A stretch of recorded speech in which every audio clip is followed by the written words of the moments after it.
I don't know how to tell you this, ladies and gentlemen, but the world is not in a wonderful state right now. I'm sorry that you had to learn it this way from me.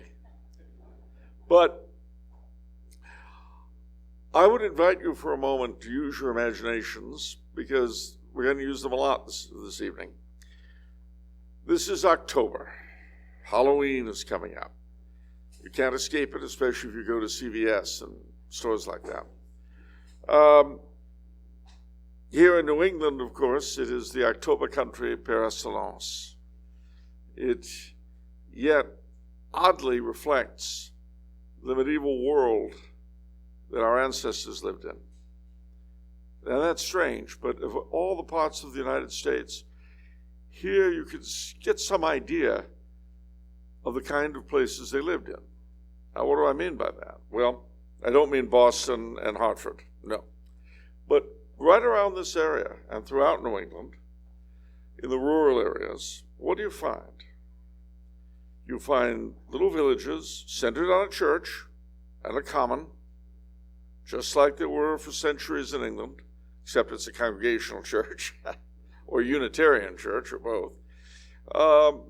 And then around these little villages are farms, and then beyond the farms are the woods, the forests.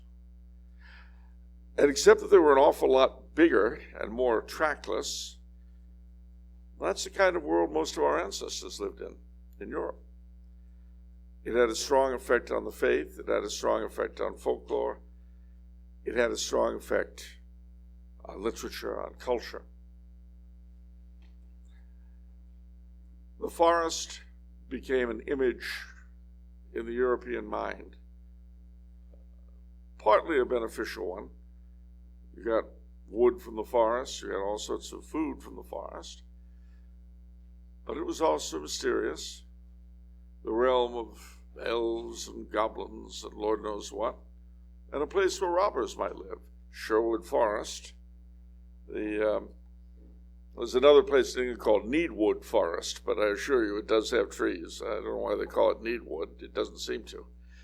But, well, no, it seems to be getting along quite well enough. I'm sorry? That could very well be. Needwood Forest. Simple apprehensions. But no, so it was a place that also, however, had a darker side to it. Has anyone here ever read Dante? Show of hands, sorry, don't be afraid. Okay. You remember how Dante starts out the Divine Comedy? In woods in life's midway where the true path was lost.